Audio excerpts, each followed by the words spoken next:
Hi hello ನಮಸ್ತೆ, welcome back to my channel VV Kittu blogs. ಇನ್ನು ಯಾರೆಲ್ಲ ನಮ್ಮ ಚಾನಲ್ನ ಸಬ್ಸ್ಕ್ರೈಬ್ ಮಾಡ್ಕೊಳ್ದೆ ನೋಡ್ತಾ ಇದ್ದೀರಾ ವಿಡಿಯೋ, ಪ್ಲೀಸ್ ಸಬ್ಸ್ಕ್ರೈಬ್ ಮಾಡ್ಕೊಂಡು ವಿಡಿಯೋ ನೋಡಿ. ಫ್ರೆಂಡ್ಸ್, ಹಾಸ್ಪಿಟ್ಲಿಗೆ ಹೋಗೋಕ್ಕೆ ರೆಡಿ ಆಗಿದ್ದೀನಿ. ನನ್ನ ಮಗಳಿಗೆ ಯಾಕೋ ಗೊತ್ತಿಲ್ಲ, ನಿನ್ನೆ ಹೊಟ್ಟೆ ನೋವು ಅಂತ ಇದ್ಲು. ನಾನು ನಿಂಬೆಹಣ್ಣು ಜ್ಯೂಸು ಮಜ್ಜಿಗೆ ಮಾಡಿಕೊಟ್ಟೆ, ಸರಿ ಆಯಿತು ಅಂತಂದ್ಲು. ತಿರುಗಿ ಮತ್ತೆ ಈಗ ಹೊಟ್ಟೆ ನೋವು ಅಂತ ಇದ್ದಾಳೆ. ಅದಕ್ಕೆ ಹಾಸ್ಪಿಟ್ಲಿಗೆ ಹೋಗಿ ಬರೋಣ, ನನ್ನ ಹಸ್ಬೆಂಡ್ ಬರ್ತಾರೆ ಅಂತ ಹೊರಗಡೆ ಕೀ ಹಾಕ್ಕೊಂಡು ಕುತ್ಕೊಂಡ್ಬಿಟ್ಟಿದ್ದೀನಿ. ಹೋಗೋಣ ಅಂತ ನಾನು ಹೋಗಿ ಬರ್ಬೋದಿತ್ತು, ಟೈಮ್ ಆಗಲೇ 9:30 ಆಗೈತೆ. ನಾನು ಹೋಗಿ ಬರ್ಬೋದು. ನನ್ನ ಹಸ್ಬೆಂಡ್ ಇಬ್ಬರು ಮಕ್ಕಳನ್ನೂ ಕರ್ಕೊಂಡು ಎತ್ಕೊಂಡು ಹೋಗೋಕ್ಕಾಗಲ್ಲ. ಇಲ್ಲಿ ನಮ್ಮ ಮನೆ ಹಿಂದೆನೇ, ಬಟ್ ದಾಟ್ಕೊಂಡು ಹೋಗೋಕ್ಕಾಗಲ್ಲ ಅಂತ ಹೇಳ್ಬಿಟ್ಟು ನನ್ನ ಹಸ್ಬೆಂಡ್ ಬರ್ತಾರೆ. ಹೋಗ್ಬಿಟ್ಟು ಬರ್ತೀವಿ. ಒಂದು ಕ್ಷಣ ಇರಿಸಲ್ಲ ಬಟ್ಟೆಗಳು ಇಕ್ಕಿದ್ರೆ ನನ್ನ ಮಗ. ಅಯ್ಯೋ ಪಾಮ್ ಐತೆ ಅದರಲ್ಲಿ. ಹೋಗ್ಬಿಟ್ಟು ಬರ್ತೀವಿ. ಡಲ್ಲಾಗಿ ಹೋಗ್ಬಿಟ್ಲು ನನ್ನ ಮಗಳು, ನೆನ್ನೆಗೂ ಇವತ್ತಕ್ಕೂ ಡಲ್ಲಾಗಿ ಹೋಗಿದ್ದಾಳೆ. ಹೋಗಿ ಸಿರಪ್ ಕೊಡ್ಸ್ಕೊಂಬರೋಣ ಅಂತ ಹೇಳ್ಬಿಟ್ಟು ಹೊಟ್ಟೆ ನೋವು ಅಂತ ಇದ್ದಾಳೆ. ಇವಾಗ ಮಕ್ಕಳೆಲ್ಲನೂ ಟಿ ವಿ ನ್ಯೂಸಲ್ಲಿ ಅದೇ ತೋರಿಸ್ತಾ ಇದ್ರು. ಬಿಸಿಲು ಜಾಸ್ತಿ ಇರೋ ಕಾರಣ ಮಕ್ಕಳಿಗೆಲ್ಲ ಹೊಟ್ಟೆ ನೋವು ಜಾಸ್ತಿ ಆಗ್ತಿದೆ, ಹಾಸ್ಪಿಟ್ಲಲ್ಲೆಲ್ಲ ಅಡ್ಮಿಟ್ ಆಗ್ತಾ ಇದ್ದಾರೆ, ಎಚ್ಚರಿಕೆಯಿಂದ ಇರ್ರಿ ಅಂತ ಎಲ್ಲ ಹೇಳ್ತಾ ಇದ್ರು ನ್ಯೂಸ್ ಚಾನಲಲ್ಲಿ. ನಮ್ಮ ಮಾವರು ಅದೇ ಹೇಳಿದ್ರು, ಫೋನ್ ಮಾಡಿದರೆ ಹುಷಾರಿಲ್ಲ ಅಂತ ಹೇಳ್ಬಿಟ್ಟು ನ್ಯೂಸಲ್ಲೆಲ್ಲ ತೋರಿಸ್ತಿದ್ರು. ಹುಷಾರಮ್ಮ ಅಂತೇಳಿ ಹಾಸ್ಪಿಟ್ಲಿಗೆ ಹೋಗಿ ಬರ್ತೀವಿ. ಇವಾಗ ಸಿರಪ್ ಕೊಟ್ಟರೆ ನನ್ನ ಮಗಳಿಗೆ ಸಿರಪ್ ಕುಡಿಸ್ಬಿಟ್ಟು, ನನ್ನ ಮಗಳು ಫಸ್ಟ್ ಟೈಮ್ ಏನೋ ಹಾಸ್ಪಿಟ್ಲಿಗೆ ಹೋಗಿ ಬರೋಣ ಮಮ್ಮಿ ಅಂತ ಹೇಳಿರೋದು ಹೊಟ್ಟೆ ನೋವಿಗೆ. ಯಾಕಂದರೆ ಅವಳಿಗೆ ಹಾಸ್ಪಿಟ್ಲ್ ಅಂದರೆ ಹೆಚ್ಚಿಗೆ ಬರಲ್ಲ ಅವಳು. ನೋಡಿ, ನೀವು ನಿಜವಾಗ್ಲೂ ಹೊಟ್ಟೆ ನೋವು ಇರೋದಕ್ಕೆ ಹೋಗಿ ಬರೋಣ ಮಮ್ಮಿ ಅಂತ ಹೇಳ್ತಾವಳು. ಹೋಗ್ಬಿಟ್ಟು ಬರಬೇಕು ಇವಾಗ. ಇವೇ ಸ್ವೀಟಿ, ಸಿರಪ್ ಕುಡಿತೀಯಾ? ಸಿರಪ್ ಕುಡ್ದು ವಿಡಿಯೋ ಮಾಡ್ಕೊತೀನಿ ನೋಡಿ. ಸಿರಪ್ ಕುಡಿಯೋಕ್ಕೆ ಏನು ಡ್ರಾಮುಗಳಾಡ್ತಾಳೆ ಅಂತ ಹೇಳ್ಬಿಟ್ಟು ಕುಡಿಬೇಕು ಸಿರಪ್ಪು. ನೀನೇ ನೋಡ್ತಾ ಇರು. ನನ್ನ ಮಗ ಧೀರಾಜ್ ಆಯ್ ಮಾಡು. ಊಟ ಮಾಡಿಸ್ದೆ, ಅವರು ಇನ್ನು ಸಿರಪ್ ಕುಡಿತಾಳೆ ಅಂತ ಹೇಳ್ಬಿಟ್ಟು ಬೆಳಗ್ಗೆನೆ ಊಟ ಮಾಡಿಸಿದ್ದೀನಿ, ಅನ್ನ ತಿನ್ನಿಸಿದ್ದೀನಿ. ಮಜ್ಜಿಗೆ ಖಾಲಿ ಆಗಿದ್ದು, ಬರ್ತಾ ಮಜ್ಜಿಗೆ ತರಬೇಕು. ಇನ್ನು ಹಾಸ್ಪಿಟ್ಲಿಗೆ ಹೋಗ್ಬಿಟ್ಟು ಬಂದ್ವಿ. ನನ್ನ ಮಗಳಿಗೆ ಸಿರಪ್ ಮಾಡಿಸೋದು ಒಂದು ದೊಡ್ಡ ತಲೆನೋವು ನನಗೆ, ಸಿರಪ್ ಕುಡಿಸೋದು. ಯಾಕಂತಂದರೆ ಇಲ್ಲಿ ವಿಡಿಯೋ ಮಾಡ್ಕೊಳ್ತಾ ಇದ್ದೀನಿ, ಕುಡಿಯಮ್ಮ ಅಂದಿದ್ದಕ್ಕೆ ಕುಡಿತಾ ಇದ್ದಾಳೆ. ಗುಡ್ಗರ್ಲ್ ಆಗ್ತಾಳಮ್ಮ ನೀನು, ಗುಡ್ಗರ್ಲ್ ಅಂತಾರೆ, ಕುಡಿಯಮ್ಮ ಅಂದಿದ್ದಕ್ಕೆ ಕುಡಿತಾ ಇದ್ದಾಳೆ. ಸೊ ಅವಳು ಸಿರಪ್ ಹಾಕೋಬಿಟ್ಟು ಕುಡಿದ್ಬಿಟ್ಟು ಮಧ್ಯಾಹ್ನ ಅಷ್ಟೊತ್ತು ಫುಲ್ಲು ಎನರ್ಜಿ ಆಗೋಗ್ಬಿಟ್ಲು. ಇನ್ನು ಸಾಯಂಕಾಲ ನೋಡಿ, ಅಡುಗೆ ಮನೆಯಲ್ಲಿರೋ ಪಾತ್ರೆಗಳೆಲ್ಲ ತಂದು ಅಕ್ಕ ತಮ್ಮ ಇಲ್ಲಿ ಫುಲ್ ಎಲ್ಲ ಗಲೀಜು ಮಾಡ್ಕೊಬಿಟ್ಟಿದ್ದಾರೆ. ನನ್ನ ಹಸ್ಬೆಂಡು ಎತ್ತಿಕ್ರಿ ಅಂತ ಹೇಳ್ಬಿಟ್ಟು ಕೋಲ್ ತಗೊಂಡಿರೋದಕ್ಕೆ ಎಲ್ಲ ಅಕ್ಕ ತಮ್ಮ ಅವರೇ ಎತ್ತಿಡ್ತಾ ಇದ್ದಾರೆ. ಸೊ ನಮ್ಮ ಮನೆಗೆ ಡೈಲಿ ಇದೇ ಥರ ಇರುತ್ತೆ. ಮಕ್ಕಳು ಏನು ಮಾಡೋಕ್ಕಾಗಲ್ಲ, ನಾನೇ ಎತ್ತಿಟ್ಕೊಬೇಕು ಅಂತ ಹೇಳ್ಬಿಟ್ಟು ನಾನು ಅವ್ರನ್ನೇನು ಅಷ್ಟಿಗೆ ಮಾತಾಡ್ಲಿಕ್ಕೆ ಹೋಗಲ್ಲ. ಬಟ್ ಅವರಪ್ಪ ಬಂದಿದ್ದೆ, ಅವರಪ್ಪ ಕೋಲ್ ತಗೊಂಡಿದ್ದೆ, ಇಬ್ಬರು ಎತ್ತಿಡ್ತಾ ಇದ್ದಾರೆ ಎಲ್ಲ ಆಟ ಸಾಮಾನೆಲ್ಲ. ನಾನು ಕ್ಲೀನ್ ಮಾಡಿದ್ದೊಂದು 1/2 ಅವರ್ ಅಷ್ಟೇ ಮನೆ ನೀಟಿರುತ್ತೆ, ಮತ್ತು ಅದೇ ಯಥ ಪ್ರಕಾರ ಆಗೋಗ್ಬಿಡುತ್ತೆ. ಸೊ ನೀಟಾಗಿ ಎಲ್ಲ ಎತ್ತಿಡ್ತಾ ಇದ್ದಾರೆ ನೋಡಿ. ಆದರೂ ಪಾಪ ನೀರು ಒರ್ಸೋಕೆ ಅವ್ರ ಕೈಲಿ ಆಗಲಿಲ್ಲ ಅಂತ ಹೇಳ್ಬಿಟ್ಟು ನಾನೇ ಎಲ್ಲ ನೀಟಾಗಿ ಇನ್ನೊಂದ್ಸರಿ ಮನೆ ವಾಶ್ ಮಾಡಿಕೊಂಡೆ. ಯಾಕಂತಂದರೆ 1/2 ಅವರ್ ಅಷ್ಟೇ ಆಗಿತ್ತು ನಾನು ಮನೆ ಒರೆಸಿ, ಮತ್ತು ಮನೆ ಒರೆಸ್ಕೊಂಡಿದ್ದಾಯಿತು. ಇನ್ನು ಸಂಜೆ ಆಗಿತ್ತು ಅಂತ ಹೇಳ್ಬಿಟ್ಟು ಬೆಳಗ್ಗೆ ಮಗಳಿಗೆ ಹುಷಾರಿರಲಿಲ್ಲ ಅಂತ ಹೇಳ್ಬಿಟ್ಟು ದೀಪ ಹಚ್ಚಿರಲಿಲ್ಲ ನಾನು. ಸೊ ದೀಪ ಹಚ್ಕೊಂಡ್ಬಿಟ್ಟೆ, ನಾನು ಕೂಡ ದೀಪ ಹಚ್ಬಿಟ್ಟು ಮಕ್ಕಳಿಗೆ ಇನ್ನೇನು ಊಟ ಮಾಡೋಣ ಅಂತ ಹೇಳ್ಬಿಟ್ಟು. ನನ್ನ ಮಗಳಿಲ್ಲ ಹೋಮ್ವರ್ಕ್ ಬರ್ಕೊತಾ ಇದ್ಲು. ಹೋಮ್ವರ್ಕ್ ಬರೆದ್ಬಿಟ್ಟು ಅವಳು ತುಂಬ ದಿನ ಆಗೋಗಿತ್ತು. ಸೊ ಬುಕ್ ತೆಗೆ ಅಂತಂದರೆ ಇನ್ನೂ ರಜಗಳಿದ್ದಾವೆ ಅಂತಿದ್ಲು. ಅದಕ್ಕೆ ಇವತ್ತು ಅವರಪ್ಪ ಬುಕ್ ಕೊಟ್ಟು ಕೂರಿಸ್ಬಿಟ್ಟೈತೆ. ಸಾಂಬ್ರಾಣಿ ಹಾಕಿರೋದಕ್ಕೆ ಮನೆಯೆಲ್ಲ ತುಂಬ ಫ್ರೆಶ್ ಫೀಲ್ ಆಗ್ತಾಯಿದೆ. ಸೊ ಸಾಂಬ್ರಾಣಿ ಹಾಕಿದ್ದೆ ಮನೆಯಲ್ಲೆಲ್ಲ ನಾನು. ಇಲ್ಲಿ ನನ್ನ ಮಗ ನನಗೆ ಕೈಯೇ ಬಿಡ್ತಾ ಇಲ್ಲ. ಇತ್ತೀಚೆಗೆ ಹೇಗೆ ಆಗೋಗ್ಬಿಟ್ಟಿದೆ ಅಂತಂದರೆ ಅವ್ನು ಎತ್ಕೊಂಡೆ ಕೆಲಸ ಮಾಡೋದು ಆಗೋಗ್ಬಿಟ್ಟಿದೆ ನನಗೆ. ಯಾಕಂತಂದರೆ ಅಭ್ಯಾಸ ಆಗೋಯ್ತು ಅವನಿಗೆ ಎತ್ಕೊಂಡು. ಯಾಕಂತಂದರೆ ನಮ್ಮಮ್ಮ ಊರಿಗೆ ಹೋಗಿದ್ದೆ, ಅವನಿಗೆ ನಾವು ಅಮ್ಮ ಇರೋವರೆಗೂ ಎತ್ಕೊಳ್ತಾ ಇದ್ರು ನಾನು ಅಡುಗೆ ಮಾಡಿಕೊಂಡ್ರೆ. ಸೊ ಅಮ್ಮ ಹೋಗಿದ್ದೆ, ಇನ್ನು ನಾನು ಎತ್ಕೊಂಡು ಕೆಲಸ ಮಾಡೋ ಹಾಗಾಯಿತು. ಈಗ ರಜಗಳು ಮುಗೀತು, ಇನ್ನು ಈ ಅಭ್ಯಾಸ ಬಿಡಿಸಿರೇನೆ ಆಗೋದು. ಯಾಕಂತಂದರೆ ಇಲ್ಲಾಂದ್ರೆ ಆಗಲ್ಲ, ಅಭ್ಯಾಸ ಬಿಡಿಸ್ಬೇಕು ಅವನಿಗೆ. ಎತ್ಕೊಂಡೆಲ್ಲ ಕೆಲಸ ಮಾಡೋಕ್ಕೆ ಆಗಲ್ಲ. ಈಗ ಇನ್ನು ನೈಟಿಗೆ ಚಪಾತಿ ಮಾಡ್ಕೊಳೋಣ ಅಂತ ಹೇಳ್ಬಿಟ್ಟು ಚಪಾತಿ ಹಸಿಟ್ಟು ಕಲಸಿಟ್ಟೆ.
ಹಚ್ಬೇಕಂದ್ರೆ ನಮ್ಮ ಹೆಣ್ಮಕ್ಳಿಗೆ ಯಾರ ಕೈಲಿ ಕಣ್ಣೀರು ತರ್ಸೋಕ್ಕಾಗಲಿಲ್ಲ ಅಂದರೂ ಈರುಳ್ಳಿ ಕೈಲಿ ಆಗೋಗ್ಬಿಡುತ್ತೆ ಕಣ್ಣೀರು ತರಿಸೋದು. ಇನ್ನು ಈರುಳ್ಳಿ ಎಲ್ಲ ಹಚ್ಚಿಟ್ಕೊಂಡ್ಬಿಟ್ಟು ಅಡುಗೆ ಮಾಡಿಕೊಂಡು ಊಟ ಮುಗಿಸ್ಕೊಂಡ್ಬಿಟ್ವಿ. ನೈಟ್ ನಾನು ಹೆಚ್ಚಿಗೆ ವಿಡಿಯೋ ಕಂಟಿನ್ಯೂ ಮಾಡಲಿಲ್ಲ. ಮತ್ತು ಅದರ ನೆಕ್ಸ್ಟ್ ಡೇ ನನ್ನ ಮಗ ಇಲ್ಲಿ ಟಿ ವಿಯಲ್ಲಿ ಡೀಪಾಗಿ ಇಳಿದೋಗ್ಬಿಟ್ಟಿದ್ದಾನೆ. ನನ್ನ ಮಗಳು ಮಲಗಿದ್ಲು, ನನ್ನ ಮಗ ಟಿ ವಿ ನೋಡ್ತಾ ಇದ್ದೆ ನೋಡಿ ಯಾವ ಥರ ಕುತ್ಕೊಂಡ್ಬಿಟ್ಟಿದ್ದಾನೆ. ಅವನಿಗೂ ನಿದ್ದೆ ಬಂದುಬಿಟ್ಟಿದೆ, ಬಟ್ ಟಿ ವಿಯಲ್ಲಿ ನೋಡ್ಕೊಂಡು ಮುಳುಗೋಗ್ಬಿಟ್ಟಿದ್ದಾನೆ. ಇನ್ನು ಬೆಳಗ್ಗೆ ಅವನು ಸ್ನಾನ ಮಾಡಿಸಿ ಫಸ್ಟ್ ಮಲಗಿಸ್ಬಿಟ್ಟು ಇನ್ನು ನಾನು ಪೂಜೆ ಮಾಡಿಕೊಂಡು ಫ್ರೈಡೇ ಆಗಿರೋದ್ರಿಂದ ಪೂಜೆ ಮಾಡಬೇಕಿತ್ತು. ಸೊ ಪೂಜೆ ಎಲ್ಲ ಮುಗಿಸ್ಕೊಂಡೆ.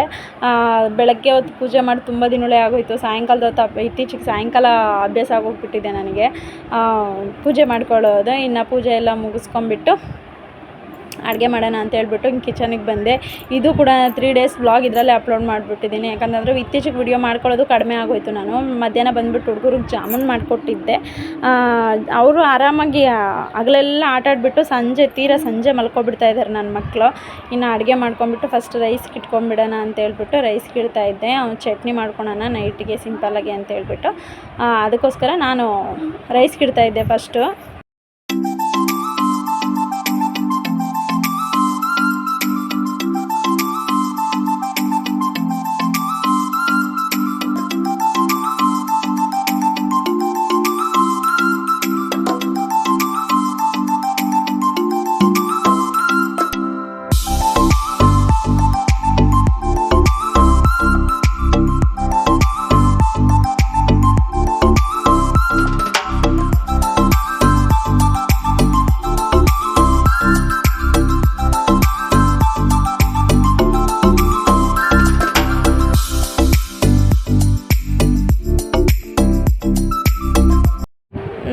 ನನ್ನ ಮಗಳಿಗೆ ಟೊಮೊಟೊ ಚಟ್ನಿ ಫೇವ್ರೇಟ್ ಆಗೋಗ್ಬಿಟ್ಟಿದೆ. ಈ ರಜ್ಗಳು ಕೊಟ್ಟಿದ್ದು ಈ ಕಡೆ ನಾನು ತಿಂಡಿ ಮಾಡೋದು ಕಡಿಮೆ ಮಾಡಿಬಿಟ್ಟು ಬರೀ ಅಡುಗೆಗಳೇ ಮಾಡ್ತಾಯಿರ್ತೀನಿ. ನನ್ನ ಮಗಳಿಗೆ ಅದರಲ್ಲೊಂದು ಟೊಮೊಟೊ ಚಟ್ನಿ ಫೇವ್ರೇಟು.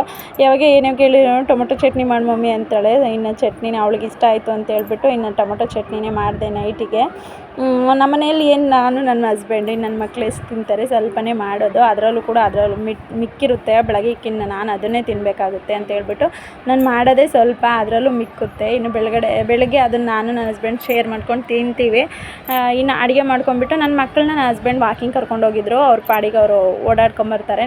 ಬೆಳಗ್ಗೆಯಿಂದ ಸಾಯಂಕಾಲದವರೆಗೂ ನಾನೇ ನೋಡ್ಕೊಂಡಿರ್ತೇನೆ. ಅವರು ಡ್ಯೂಟಿಯಿಂದ ಬಂದ ತಕ್ಷಣ ಮಕ್ಕಳನ್ನ ಹೊರಗಡೆ ಕರ್ಕೊಂಡು ಹೋಗ್ತಾರೆ, ನಾನು ಕರ್ಕೊಂಡೋಗಿ ನೋಡ್ಕೊತೀನಿ ಅಂತ ಹೇಳ್ಬಿಟ್ಟು ನಾನು ಆ ಟೈಮಲ್ಲಿ ಅಡುಗೆ ಮಾಡ್ಕೊಳ್ತೀನಿ.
ಇನ್ನೇನು ಸ್ಕೂಲ್ ಓಪನ್ ಆಗ್ತಾ ಬಂತು.